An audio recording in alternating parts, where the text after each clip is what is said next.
결혼한 지 6개월. 아직도 신혼의 단꿈에 젖어 있어야 할 시기인데 강준호는 요즘 들어 뭔가 이상한 기운을 느끼고 있었습니다. 아내 서연의 표정이 어두워지는 날이 부쩍 늘었죠. 특히 처형서진의 이야기만 나오면 서연은 말을 아끼며 화제를 돌리기 바빴습니다. 여보, 이번 주말에 처형네 집들이 있다며? 준호가 아침 식탁에서 토스트를 베어 물며 물었습니다. 서연의 손이 잠시 멈칫했죠. 커피잔을 내려놓는 손끝이 미세하게 떨리는 걸 준호는 놓치지 않았습니다. 아, 언니가 바쁘대. 다음에 하자고 했어. 서연의 대답은 늘 이런 식이었습니다. 처형네 집들이는 벌써 세 번째 연기되고 있었죠. 결혼식 이후로 처형을 제대로 만난 적이 손에 꼽을 정도였습니다. 상견례 때도 처형은 급한 일이 생겼다며 불참했고 결혼식장에서도 축의금만 전달하고 피로연이 시작되기 전에 자리를 떴죠. 준호는 처음엔 단순히 나이 차이 때문이라고 생각했습니다. 32살인 자신이 29인 처형보다 나이가 많아서 어색한 거라고, 시간이 지나면 자연스럽게 가까워질 거라고 믿었죠. 하지만 6개월이 지난 지금도 상황은 나아지지 않았습니다. 오히려 더 멀어진 느낌이었죠. 그날 저녁 준호는 퇴근길에 장모 박미숙의 전화를 받았습니다. 강서방, 잠깐 들을 수 있니? 할 얘기가 있어서. 장모의 목소리에는 평소와 달리 무거운 기운이 서려 있었습니다. 뭔가 심상치 않은 일이 벌어지고 있다는 직감이 들었죠. 준호는 곧장 장모 집으로 향했습니다.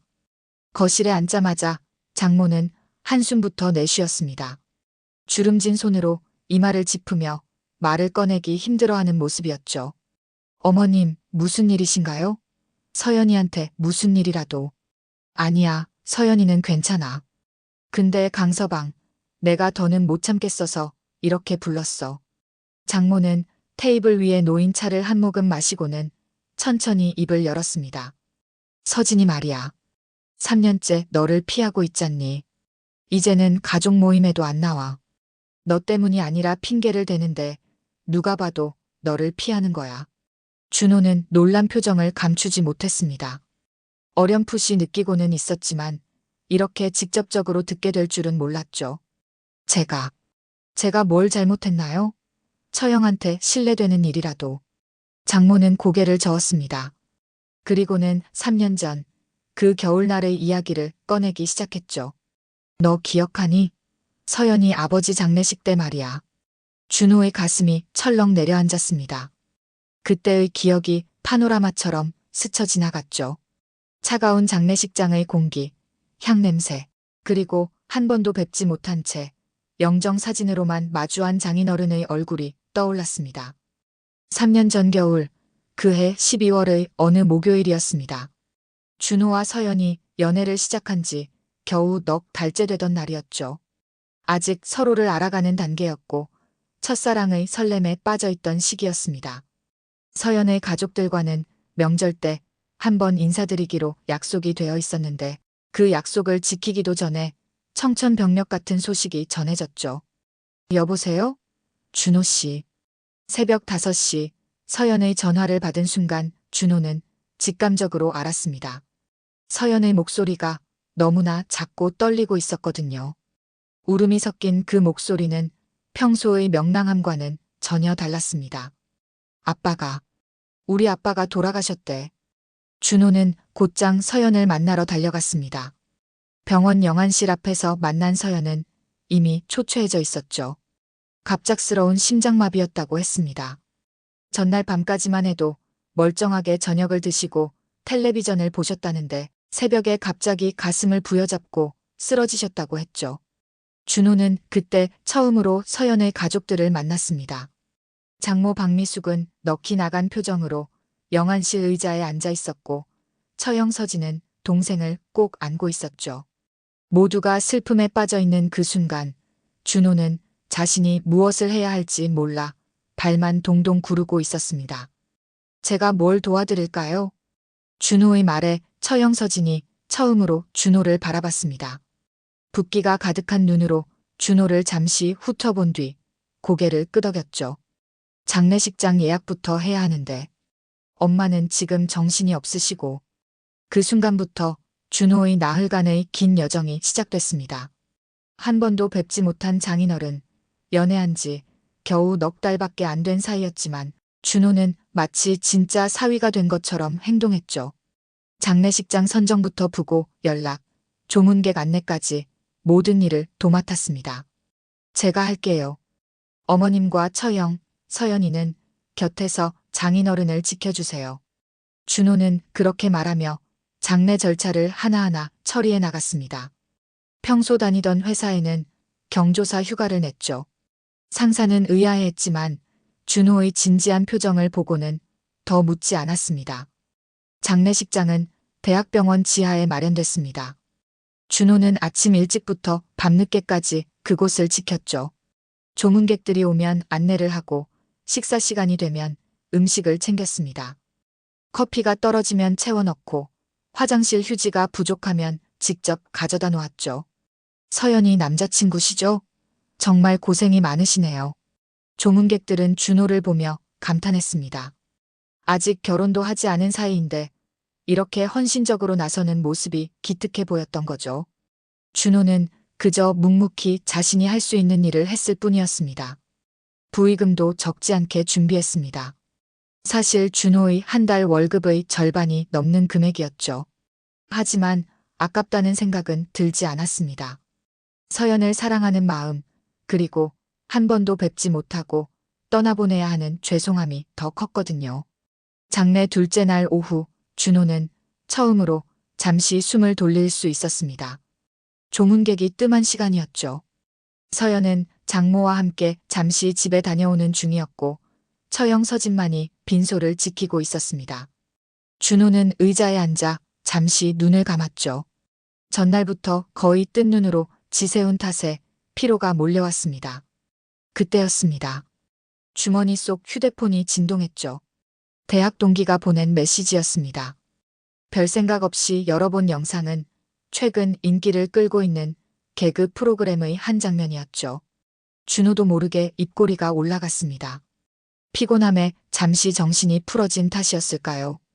짧은 웃음소리가 새어나왔죠. 바로 그 순간 준호는 누군가의 시선을 느꼈습니다. 고개를 들어보니 처형 서진이 준호를 바라보고 있었죠. 표정을 읽을 수 없는 얼굴이었습니다. 준호는 황급히 휴대폰을 집어넣으며 자리에서 일어났습니다. 죄송합니다. 잠시 실수를. 하지만 서진은 아무 말 없이 고개를 돌렸습니다.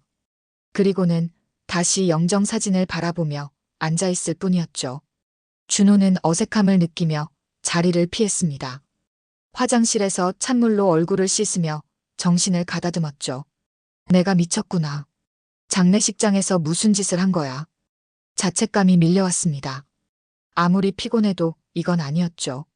준호는 다시 정신을 바짝 차리고 빈소로 돌아왔습니다. 그날 저녁 서연의 대학 친구들이 조문을 왔습니다. 6명이나 되는 인원이 한꺼번에 왔죠. 서연은 친구들을 보자 그동안 참았던 눈물을 쏟아냈습니다. 친구들도 함께 울며 서연을 위로했죠. 서연아, 힘내. 우리가 있잖아. 조문을 마친 뒤 친구들은 서연과 좀 더 이야기를 나누고 싶어 했습니다. 하지만 빈소는 좁았고 계속 조문객들이 드나들고 있었죠. 준호가 제안했습니다. 위층에 카페가 있던데 거기서 잠시 차라도 한잔하시면서 이야기 나누세요. 제가 서연이 모시고 올게요. 친구들은 고마워하며 먼저 카페로 올라갔습니다. 준호는 서연과 함께 뒤따라 올라갔죠.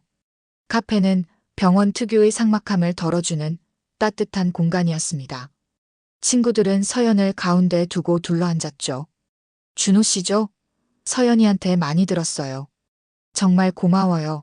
이렇게까지 해주셔서. 친구 중 한 명이 준호에게 인사했습니다. 준호는 쑥스럽게 웃으며 손을 저었죠. 아니에요. 당연히 해야 할 일인걸요. 잠시 무거운 분위기가 이어지다가 한 친구가 서연의 대학 시절 이야기를 꺼냈습니다. 서연이 교수님 앞에서 발표하다가 긴장해서 실수했던 일, MT에서 있었던 재미있는 에피소드들이 하나둘 나왔죠. 서연도 오랜만에 친구들과의 추억을 떠올리며 잠시나마 슬픔을 잊는 듯 했습니다. 그때 서연이가 그랬잖아. 꼭 아빠한테 좋은 남자친구 소개시켜드리고 싶다고. 한 친구의 말에 서연의 눈가가 다시 촉촉해졌습니다. 준호는 서연의 손을 살며시 잡아주었죠. 그 순간 준호도 모르게 미소가 지어졌습니다. 서연을 위로하고 싶은 마음, 친구들의 따뜻한 배려에 대한 감사함이 뒤섞인 표정이었죠. 하지만 준호는 몰랐습니다. 카페 입구에서 처형서진이 그 장면을 모두 지켜보고 있었다는 것을 말이죠. 장례 마지막 날, 발인이 진행되는 아침이었습니다. 준호는 새벽부터 일어나 장지까지 가는 차량 준비와 조화 정리를 마쳤죠. 3일 밤낮을 거의 못 자고 일한 탓에 얼굴은 수척해졌지만 마지막까지 최선을 다하고 싶었습니다. 운구가 시작되자 서연과 장모, 처형은 오열했습니다. 준호는 상주도 아니면서 운구 행렬맨 앞에서 만장을 들었죠. 무거운 만장이 어깨를 짓눌렀지만 이것이 자신이 장인어른께 드릴 수 있는 마지막 예의라고 생각했습니다. 화장장에서 장모가 준호에게 다가왔습니다. 붓기로 가득한 얼굴이었지만 눈빛만은 또렷했죠. 준호야, 정말 고마워. 우리 영감 분명 너를 좋아했을 거야. 이렇게 좋은 사람을 사위로 못 본 게 한이 될 거야. 장모의 말에 준호는 그만 눈물을 흘리고 말았습니다. 한 번도 뵙지 못한 장인어른에 대한 죄송함, 서연과 가족들의 슬픔이 전해져 왔기 때문이었죠. 어머님, 제가 더 일찍 인사드렸어야 했는데. 죄송합니다. 무슨 소리야. 넉 달밖에 안 됐는데 뭘. 오히려 이렇게 해줘서 내가 더 고맙지. 납골당에서 돌아오는 길, 준호는 운전을 자청했습니다. 서연 가족들은 모두 지쳐 있었고 준호가 가장 정신이 멀쩡해 보였거든요. 차 안은 조용했습니다. 간간이 들리는 훌쩍이는 소리만이 정적을 깨뜨렸죠. 그렇게 3년 전의 장례식은 끝났습니다. 준호는 그날 이후로도 매주 서연과 함께 납골당을 찾았죠. 제사 때마다 빠지지 않고 참석했고 장인어른 기일에는 누구보다 먼저 준비를 도왔습니다. 하지만 이상하게도 처형서진과의 관계는 점점 멀어져만 갔습니다. 명절이나 가족 모임 때도 서진은 늘 바쁘다는 핑계로 불참했죠. 간혹 마주쳐도 형식적인 인사만 나눌 뿐이었습니다. 준호는 단순히 성격 차이려니 생각했습니다. 서진이 원래 내성적이고 낯을 가리는 성격이라고 서연이 말했거든요. 게다가 준호가 서진보다 3살이나 많은 것도 부담스러워하는 이유일 거라 짐작했죠. 시간이 지나 준호와 서연은 결혼을 했습니다. 상견례 날 처형은 오지 않았죠. 급한 출장이 생겼다는 전갈만 전해왔습니다. 결혼식 날도 마찬가지였습니다. 처형은 예식이 시작되기 직전에 나타나 축의금을 전달하고는 피로연이 시작되기도 전에 사라졌죠. 언니가 원래 좀 그래. 사람 많은 거 싫어하고 시끄러운 거 싫어해. 서연은 늘 이렇게 처형을 변호했습니다. 하지만 준호는 느낄 수 있었죠. 처형이 자신을 피하고 있다는 것을. 단순한 성격 차이가 아니라 뭔가 자신에 대한 거부감이 있다는 것을 말입니다. 그리고 오늘 장모의 입을 통해 그 이유를 듣게 된 것이었습니다. 준호는 장모를 바라보며 물었죠. 어머님, 대체 제가 뭘 잘못한 건가요? 장례식장에서 무슨 일이 있었던 건가요? 장모는 깊은 한숨을 내쉬었습니다. 그리고는 서연이 3년 동안 숨겨온 이야기를 들려주기 시작했죠. 장모는 찻잔을 두 손으로 감싸쥐고 천천히 말을 이어갔습니다. 서진이가 너를 처음 제대로 본 게 장례식장이었잖니. 근데 그때 내가 휴대폰으로 뭔가 보면서 웃었다는 거야. 정확히 언제인지는 모르겠지만 서진이 눈에는 그게 너무 충격적이었나 봐. 준호의 얼굴이 창백해졌습니다. 그 순간의 기억이 선명하게 떠올랐죠. 피곤해 지쳐 잠시 정신이 풀어졌던 그때 동기가 보낸 개그 영상을 보며 짧게 웃었던 바로 그 순간이었습니다.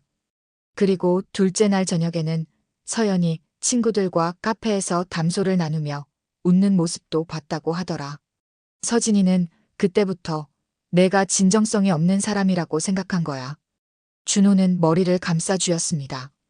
그 모든 행동에는 다 이유가 있었는데 처형의 눈에는 그저 불경한 모습으로만 비쳤던 것이었죠. 어머님, 저는 정말 나흘 내내 최선을 다했습니다. 잠시 실수한 건 맞지만 진심으로 가족분들을 도우려고 했어요. 나도 알아, 강서방. 내가 얼마나 고생했는지 다 봤잖아. 서연이 아빠도 분명 고마워했을 거야. 장모의 눈가가 붉어졌습니다. 3년 전 그날의 준호를 떠올리는 듯 했죠. 서연이도 참 답답했을 거야. 언니한테 몇 번이나 설명하고 사과했다는데 서진이가 꿈쩍도 안 하더라고. 급기야 내가 나서서 가족끼리 이게 뭐 하는 짓이냐고 화를 냈지. 그제야 서연이가 내게 털어놓은 거야. 준호는 이제야 모든 퍼즐이 맞춰지는 기분이었습니다. 서연이 처형 이야기만 나오면 어두워졌던 이유, 가족 모임 때마다 불안해하던 모습, 그리고 늘 내가 미안해라고 말하던 것까지 모든 게 이해됐죠. 집으로 돌아오는 길, 준호의 마음은 복잡했습니다. 억울함과 서운함, 그리고 서연에 대한 미안함이 뒤섞였죠. 현관문을 열고 들어서니 서연이 거실 소파에 웅크리고 앉아 있었습니다.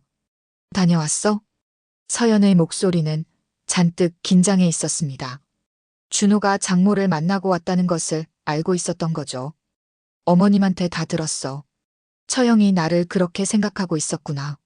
서연의 눈에서 눈물이 주르륵 흘러내렸습니다. 미안해, 정말 미안해. 진작 말했어야 했는데. 내가 해결할 수 있을 줄 알았어. 언니를 설득할 수 있을 줄 알았는데. 준호는 서연 옆에 앉아 아내를 꼭 안아주었습니다. 서연의 어깨가 들썩이며 흐느꼈죠. 내가 왜 미안해. 나도 몰랐잖아. 그냥 처형이 나를 불편해하는구나 정도로만 생각했는데. 언니한테 정말 여러 번 설명했어. 오빠가 얼마나 고생했는지, 얼마나 진심으로 우리 가족을 도왔는지. 근데 언니는 첫인상이 너무 강렬했다면서. 아빠 장례식장에서 웃은 사람을 용서할 수 없다고. 서연의 말에 준호는 씁쓸한 웃음을 지었습니다. 3년이라는 시간 동안 자신은 아무것도 모른 채 지냈고 서연은 혼자서 그 무게를 짊어지고 있었던 것이었죠. 그날 밤 준호는 잠을 이룰 수 없었습니다. 천장을 바라보며 3년 전 장례식장에서의 일들을 하나하나 되짚어봤죠. 자신의 행동이 정말 그렇게 용서받을 수 없는 잘못이었을까? 아무리 생각해도 납득이 되지 않았습니다. 다음 날 아침 준호는 서연에게 물었습니다. 처형 연락처 좀 줄래? 내가 직접 만나서 이야기해보고 싶어. 서연은 놀란 표정으로 준호를 바라봤습니다. 언니가 만나주지 않을 거야. 내가 몇 번이나 부탁했는데도. 그래도 한 번 시도는 해봐야지. 이대로 평생 남남처럼 지낼 순 없잖아.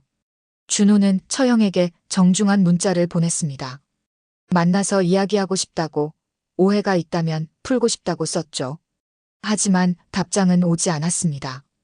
일주일이 지나도록 처형은 침묵했죠. 그러던 어느 날 서연이 울먹이며 준호에게 전화를 걸어왔습니다. 오빠, 언니가 이번 주 일요일에 가족 모임을 하자고 했어. 엄마가 너무 화를 내시니까 어쩔 수 없이 응한 것 같아. 드디어 기회가 왔다고 생각한 준호는 만남을 준비했습니다. 하지만 막상 약속 장소인 레스토랑에 도착하니 처형 부부는 오지 않았죠. 대신 처형의 남편 김민수만 혼자 나타났습니다. 처남, 오랜만이네요. 서진이는 몸이 좀 안 좋아서. 민수의 표정도 어색하기는 마찬가지였습니다. 분명 처형에게 모든 이야기를 들었을 테니까요. 형님, 혹시 저에 대해서 처형한테 들으신 게 있으신가요? 준호의 직설적인 질문에 민수는 잠시 머뭇거렸습니다. 그리고는 조심스럽게 입을 열었죠. 솔직히 말하면 들었습니다.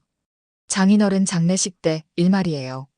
서진이가 그 일로 많이 힘들어했어요. 형님은 어떻게 생각하세요? 제가 정말 그렇게 큰 잘못을 한 건가요? 민수는 한숨을 내쉬었습니다. 글쎄요. 저도 처남 입장이 이해는 갑니다.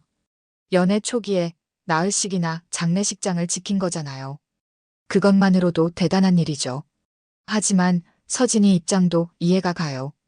아버지를 잃은 그 순간에 누군가 웃는 모습을 봤다는 게 저도 그 점은 정말 죄송하게 생각합니다. 하지만 3년째 저를 피하는 건 너무한 거 아닌가요? 민수는 고개를 끄덕였습니다. 맞아요. 저도 그렇게 생각해요. 그래서 서진이를 설득하고 있는데 쉽지 않네요. 고집이 워낙 세서. 그날의 만남은 그렇게 어정쩡하게 끝났습니다. 처형은 끝내 나타나지 않았고 준호는 더욱 답답한 마음만 안고 돌아왔죠. 집에 돌아온 준호는 서연에게 말했습니다. 이제 그만 포기하자. 처형이 나를 받아들이지 않겠다면 어쩔 수 없지. 우리는 우리대로 행복하게 살면 돼. 하지만 서연의 표정은 여전히 어두웠습니다. 언니와 남편 사이에서 평생 이렇게 살아야 한다는 게 너무나 마음 아팠던 거죠. 준호는 결국 온라인 커뮤니티에 자신의 이야기를 올리기로 결심했습니다. 주변 사람들에게는 차마 털어놓기 힘든 이야기였고 객관적인 시선이 필요했죠. 제목은 장례식장에서의 제 행동 때문에 처형이 3년째 저를 피합니다. 제가 크게 잘못한 걸까요? 였습니다. 글을 쓰면서도 준호는 여러 번 망설였습니다. 과연 이런 사적인 이야기를 온라인에 올려도 되는 걸까? 하지만 답답한 마음을 더는 혼자 삼킬 수 없었죠. 연애한 지 넉 달 만에 맞은 장인의 부고, 나흘간의 헌신적인 봉사, 그리고 잠깐의 실수로 인한 3년간의 냉대까지 모든 이야기를 담담하게 적어 내려갔습니다. 글을 올리고 몇 시간이 지나지 않아 댓글이 쏟아지기 시작했습니다. 처형이 더 무례하고 무식하네요. 상주도 장례식장에서 내내 울고만 있지 않아요. 빈소에서 떠들면서 건배한 것도 아니고 카페에서 담소 나눈 거 가지고 난리네요. 결혼 전에 자기 부모 장례에 저 정도 해줬으면 고마운 게 먼저 아닌가요? 연애한 지 넉 달 차에 나흘 동안 장례식장에 있었으면 할 만큼은 했죠. 댓글들을 읽으며 준호는 복잡한 심정이 들었습니다. 한편으로는 위로가 되면서도 다른 한편으로는 처형을 너무 나쁘게만 몰아가는 것 같아 마음이 불편했죠. 그때 한 댓글이 눈에 들어왔습니다. 글쓴이님, 저도 비슷한 경험이 있어요. 시어머니 장례식 때 잠깐 미소 지었다가 시누이한테 5년 동안 미움받았습니다. 결국 시간이 해결해줬어요. 처형분도 언젠가는 마음을 열 거예요. 준호는 그 댓글을 여러 번 읽었습니다. 시간이 해결해준다. 과연 그럴까요? 이미 3년이 지났는데도 처형의 마음은 조금도 누그러지지 않았는데 말입니다. 저녁이 되어 서연이 퇴근하고 돌아왔습니다. 준호는 자신이 올린 글과 반응들을 서연에게 보여줬죠. 사람들이 다 내 편을 들어주네. 내가 그렇게 잘못한 게 아니래. 서연은 댓글들을 읽으며 눈물을 글썽였습니다. 오빠가 잘못한 게 아닌 걸 나도 알아. 언니가 너무한 거 맞아. 근데 그래도 언니는 내 언니잖아. 준호는 서연의 손을 꼭 잡았습니다. 알아. 나도 처형을 미워하고 싶지 않아. 그냥 이 상황이 너무 답답할 뿐이야. 그날 밤 준호는 오랜만에 깊은 생각에 잠겼습니다. 과연 자신은 어떻게 해야 할까요? 계속 처형에게 손을 내밀어야 할까요? 아니면 이제 정말 포기하고 각자의 길을 가야 할까요? 창밖에는 비가 내리기 시작했습니다. 3년 전 그 겨울날처럼 차갑고 쓸쓸한 비였죠. 준호는 문득 장인어른이 살아계셨다면 이 상황을 어떻게 풀어주셨을까 하는 생각이 들었습니다. 한 번도 뵙지 못한 장인어른이지만 왠지 준호의 마음을 이해해 주셨을 것 같았죠. 일주일 후 뜻밖의 전화가 걸려왔습니다. 처형 서진이었죠. 준호는 떨리는 손으로 전화를 받았습니다. 여보세요? 준호 씨. 저 서진이에요. 처형의 목소리는 많이 지쳐 있었습니다. 3년 만에 제대로 듣는 목소리였죠. 만나서 이야기할 수 있을까요? 내일 점심때 시간 되시면. 준호는 즉시 승낙했습니다. 약속 장소는 처형이 일하는 회사 근처 조용한 카페였죠. 다음 날 준호는 약속 시간보다 30분 일찍 도착해 기다렸습니다. 처형이 들어오자 준호는 자리에서 일어나 인사했죠. 서진의 얼굴은 많이 수척해 보였습니다. 오랜만이네요, 처형. 서진은 고개를 끄덕이며 자리에 앉았습니다. 한동안 어색한 침묵이 흘렀죠. 먼저 입을 연 건 서진이었습니다. 엄마한테 들었어요. 온라인에 글도 올리셨다고. 댓글들도 봤어요. 준호는 머쓱하게 고개를 숙였습니다.